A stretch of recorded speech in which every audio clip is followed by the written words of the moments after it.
Hello, I'm Carlotta Oesterling from the University of Groningen, and today I'm telling you a little bit about our study on the influence of sexual activity on sleep, which we have conducted in our lab together with Marieke Lanze, Charmaine Borg, and Alina Juhola. Of course, I don't need to tell anybody of you how important sleep is for our overall health and well-being. At the moment, about 30% of our population experience insomnia symptoms, which can result in depression, anxiety, augmented PTSD symptoms, and many more negative health outcomes. As sex research has been recently moving towards aiming to improve quality of life and well-being, we in our lab have thought to harness the power of sexual activity and arousal to improve sleep quality and sleep latency, so the time needed to fall asleep, and thus overall health and well-being. Interestingly, although there is such a strong popular belief that sexual activity does improve sleep, and especially men are believed to fall asleep first following sexual activity, there is not a lot of research on the subject matter. Existing research is based on cross-sectional survey studies which measure the question in retrospect, so whether sexual activity is perceived to influence sleep in general, and has yielded some discrepant results. What is still unclear based on previous research is the type of sexual activity that is required to experience a positive effect. So, for example, if you can engage in masturbation, or if it's more beneficial if sexual activity also involves a partner. Further, the role of orgasm is unclear, so whether it is necessary for sexual activity to result in orgasm to experience a positive effect or not. And it is still not yet clarified whether men do in fact fall asleep sooner than women, or if in fact no gender differences exist. Our study aimed to clarify these diverging results, and to do that we conducted one cross-sectional study with a similar design to the previously conducted studies, in which we gave a survey to the participants asking if they perceive sexual activity with a partner or masturbation with and without orgasm to have an impact on sleep latency and sleep quality. To add on these results, we wanted to also conduct a diary study to have a bit more objective insights on the influence of sexual activity on sleep. For that, participants received a diary every morning and could indicate whether they have engaged in sexual activity with and without a partner and with and without orgasm, and how they slept, so how they perceived their sleep quality to be, how long it took them to fall asleep, and how many awakenings they had. We also controlled for alcohol consumption. Based on the previous research, we hypothesized that sexual activity does in fact decrease sleep latency, so the time needed to fall asleep, and increases sleep quality, and that this effect is stronger if sexual activity involves a partner compared to masturbation, that it is stronger in men, and that it is only detectable if sexual activity engaged resulted in orgasm. To test the hypothesis, we recruited 256 participants, of which we could include 159 in our analysis. 103 of these participants indicated that they identified as women and 53 as men, so we had about twice as many women than men. The mean age was relatively young, so 22.2, and in total we received 2,076 diary entries.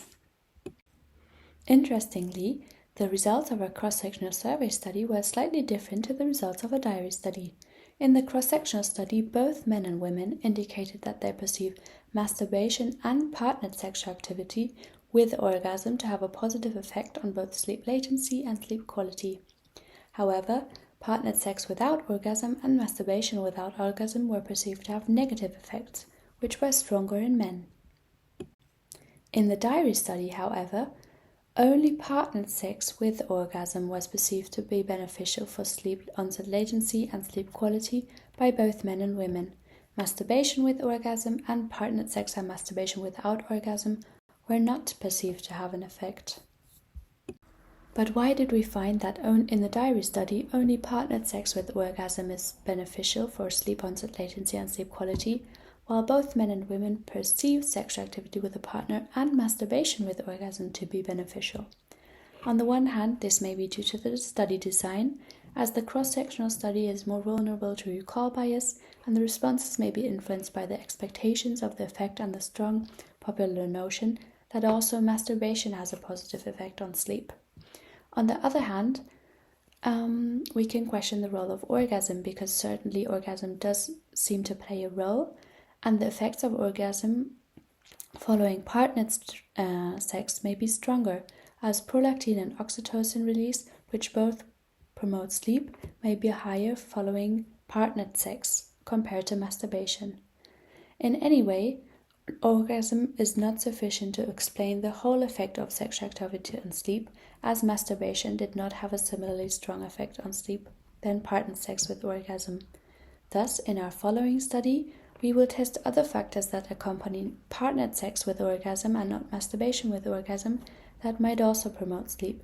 For example, being intimate with one's partner, feeling safe and secure, being more physically active, feeling connected, and many other things that may be related to sexual activity or intimacy with a partner that are not necessarily related to orgasm or penetration.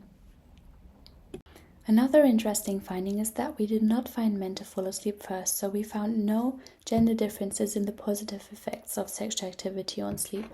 However, we found that although we had about twice as many women in our sample, the orgasm occurrence was about twice as high in men. So it seems that still to this day there is a huge orgasm gap between men and women in partnered heterosexual activity, and that men may benefit more frequently of the positive effects of orgasm following sexual activity, while women may experience uncomfortable bodily sensations not experiencing orgasm. However, as alluded to earlier on, it is important to mention that orgasm is not the only factor that might play a role in benefiting sleep following sexual activity, and that many other factors such as being intimate with one's partner, feeling safe and secure, having a positive relaxing experience, and being physically active may all promote sleep. So it is not a necessity to experience an orgasm following sexual activity. Thank you very much for listening. If you have any questions or remarks or questions for our future research, do not hesitate to contact me on the email address on the slide. Thank you very much.